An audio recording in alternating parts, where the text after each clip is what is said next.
As I get older, I realize more and more that failure is not something to grit your way through.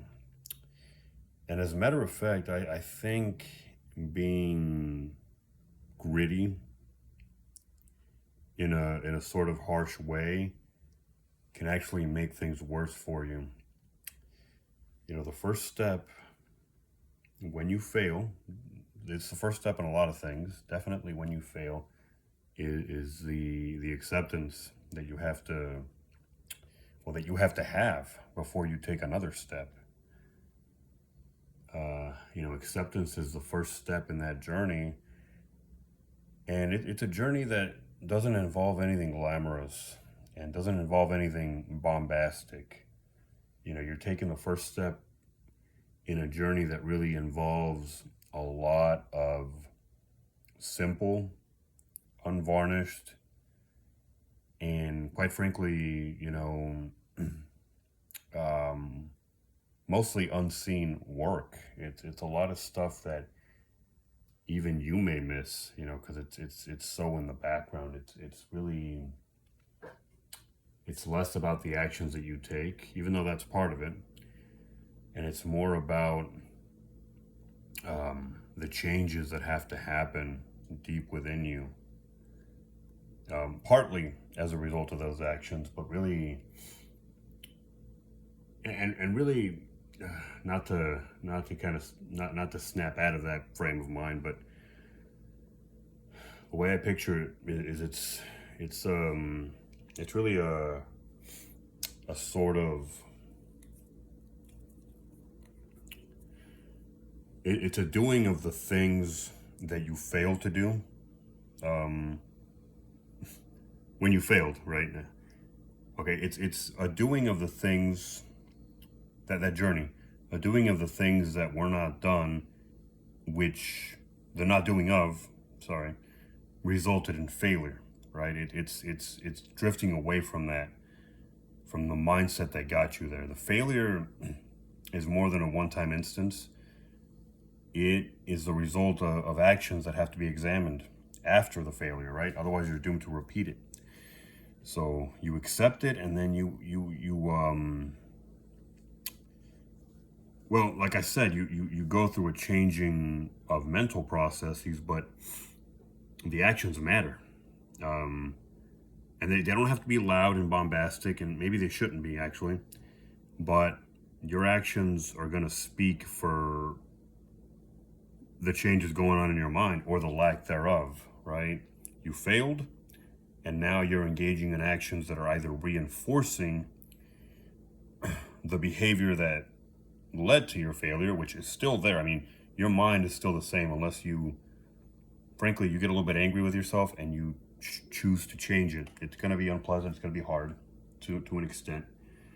Okay, you either do that, you either continue in your previous pathways, ways of thinking mainly, or you choose a different path, right? And it doesn't have to be a dramatic change. Again, real change is not dramatic and it's not loud, right? You fail, and every time you fail, you don't have to commit to anything big, because you might fail again if you shoot too big, quite frankly.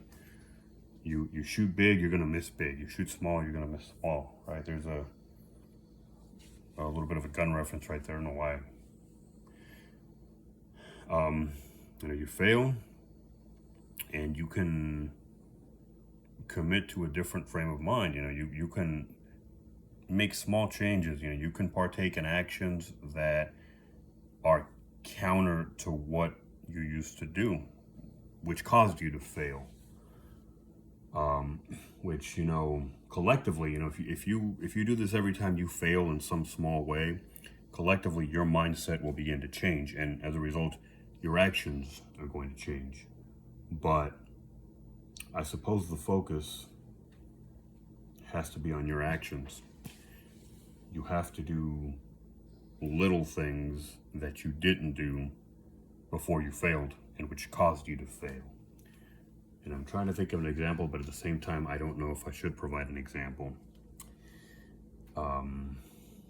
this is really more of a concept. It's more of an idea. I'm trying to explain a concept, and I don't want to make it small. It's big.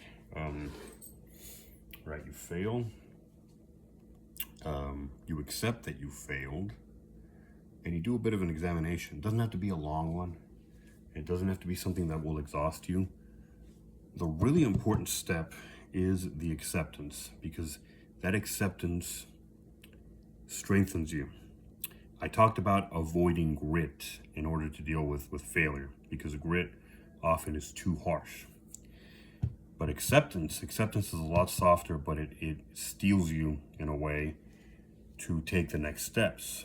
You accept, and you simply, as a result or after that acceptance, you have more open eyes, a more open mind, and you're more open to looking at the things that you do. And again, it could be one little thing. Sometimes we get overwhelmed when we go after too much. You choose one thing, maybe you recognize patterns, and you look at the behavior that caused you to fail. You look at how you've grown in the past, but how this one failure maybe stands out, and there's one thing. Maybe you can nitpick one thing or a group of things that you were doing wrong. You only have to choose one, and you commit to getting away from that. You examine your actions. You look at the actions that result from that way of thinking, which has led you astray, and you choose a different action. It could be a little bit like a scientific experiment. You try, and maybe you fail, and you try and you see what works. You can be methodical with this stuff. You can be rational and logical and methodical and a bit scientific, and you can look at your failures. Again, you take that step of acceptance, and then you can find a method. You can look at, you can even be intuitive about it. This works for everybody. If you're an highly intuitive individual, just pay attention to what you were doing. There were a lot of things you were doing before you failed, but maybe look at a similar failure in the past, or that failure, I guarantee, has happened before that time. You've been repeating it. Pay attention.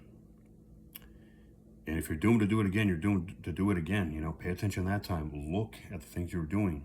Compare and contrast.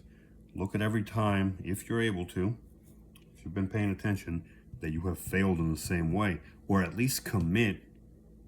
If you know that this is too big of a task for you, if you cannot change this thing that you have failed in this time, you may not have to commit to changing this behavior, this process, or whatever. This time, keep doing it, right? Keep making the mistake. Keep failing in a certain aspect, if you must, and commit to paying attention. Look, every time you fail, look at what you are doing. See if you can single something out that can be changed and that can have an impact.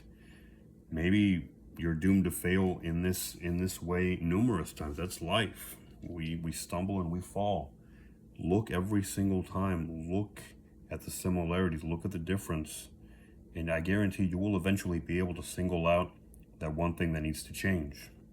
That's it. It's all you need is one thing. Find that one thing. And once you find it, commit to changing it and make it happen. And I guarantee if it's something small, if it's small enough, you will have no problem. It's really just a matter of singling it out and finding it. And on that note, we often fail because we try to take on too much. Be humble. Understand that real change, aside from the fact that it takes time, I don't know why I'm saying that, that's another matter, but real change, sustainable change, is going to be small.